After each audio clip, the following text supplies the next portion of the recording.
olen Jaanus ja olen Ulilast. Niku üks eelmistest esitajatest ütles, et nad on siin täna kolmandat korda, siis Ulila on siin ka kolmandat korda. Ja seekord esitatud Ulila endise Keisikoja allika ümbruse korrastamine.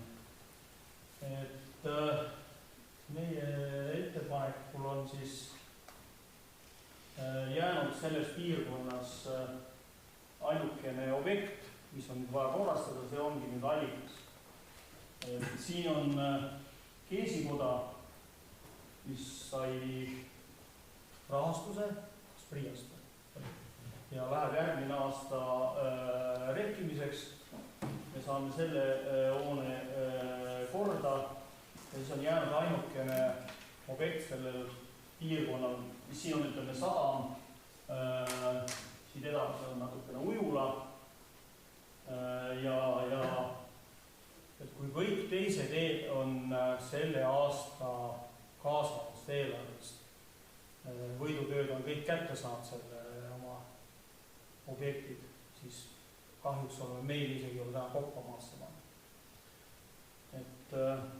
Et kui me selle atraktsioonid sinna ujumiskohale saaksime, siis on allikas nagu viimane objekt selles kompleksis nagu vaja valmistada. Et allikas on põhimõtteliselt vana kaevurake on praegu sees. Siin on muidugi planeetlasete pimedaks on. Olen pannud siia lihtsalt, näete seal üleval on vana rake ja siit jookseb toru välja. Ja Keisikoja hoone on kaugel, et saaksime selle objekti ka nagu korda, siis oleks see piirkond nagu korrastatud. Nagu ütlevad eestlased, mõeldud tehtud. Aitäh! Aitäh! Kas see allikas on olnud kunagi Ulila inimeste jaoks selline tähtis kooskäimise koht või on sellel mingi ajalugu ka? Sellel on kindlasti väga suur ajalugu, väidetavalt vanemad inimesed räägivad, et see allikas oli, kuna see Keisikoda on näha juustutööstus, ja kuna meie kandis on Peeter Muna, nagu nimetatakse juustukuningaks siin Tartumaal oli, siis väidetavalt olevat see allikas on siin Keisikoja sees väidetavalt, aga ma ei tahaks seda eriti uskuda, sest see vana pildivõttu siin näha, et toru jookseb siit maasest välja, et võib-olla oli ta ka, aga eks me peame selle allikale ka mõtlema nime. Ja loo. Ja loo. Meil on jah, et lugu on vaja juurde. Kas kellelgi on küsimusi? Nina kalkulatsioonid on mul ka sellist teisel lehel. Jaa, et... Korralikult ma olen kõik välja võtnud, need pakkumised olemas. Aitäh! Kas kellelgi on küsimusi? Aga kui ta on seal torus täna ja on tõenäoliselt, äkki ta oligi seal Keisikoja sees, äkki oleks mõistlik ta sinna tagasi viia? Ei, meil inimesed arvasid, et tõenäoliselt tee. Keisikojal on meil juba ju plaan juba olemas, projekt tehtud. Et selles mõttes, et milleks on see allikas, et on ju paadivad randuvad, inimesed tulevad suvel,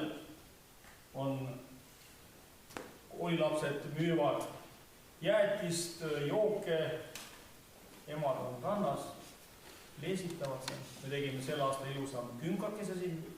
Ja mehed on allikaid või? Ja mehed on, meil on jah Ulila õllejoojate MTÜ. Et siis saaks alistada rahvus. Aga allikastel on ikkagi vesi. Meil on jah selles mõttes, et meil on jah, et see on hea maitsega vesi. Et Ulilas on siis, kui ei ole vett, ta kui elektrit on kadunud, siis rada on sisse talutud, kui siin ei ole näha. Pildid ei ole päris hästi jääb, et sisad käivad kõik seal vett tarkumas. Ajalugu ongi ju näidanud, et need kõige paremad õlled ongi sellest kohalikust seest tehtud. Ei muidugi. Võib-olla seda Keisikoja õlle teha see kammu? No jah, et aga me ei ole nagu käside õlle teha, et me nagu tarbime seda, mis on nagu suurematus. Kas keegi teab, kui Jaanuse käest midagi küsida, sa võid seal ise midagi lisada? Ma Ei no, meil ongi, et te peate jah, toetama meid siin, et siis on nurk tehtud. Meil on mõtteid veel. Aga kui küsimus rohkem ei ole, siis aitäh, Jaanus. Ja ma pean teile ütlema, et te teate, mis on kõige tähtsam Ulila terves Elva vallas. Ulila on tsivilisatsiooni keskpunkt. Aitäh, Jaanus. Järgmisel nädalal siis ärge unustage, et hääletada saab, aga ainult nädala aja jooksul. Jälgige palun neid hääletusaegasid. Tehke seda kodus volisest, tehke seda teenuskeskuses või raamatukogudes või tulge poodi. Ranno osas ma täpsustan veel. Ja kutsuge oma sõbrad tuttavad kõik hääletama ja mina soovin kõikidel edu. Ja nii ongi, et lõpetame siis tänaseks selle, et aitäh. Ja ma loodan, et see on teile kõigile sobiv, kui me kasutame neid slaide ja me kasutame neid videosid. Ja nagu ma enne ütlesin, siis igaüks teeb ise oma ideele kampaaniat, meie jagame infot võrdselt, aga oleme siis kampaaniat tehes viisakad ja üksteise suhtes austavad. Aitäh ja kõigile edu hääletada!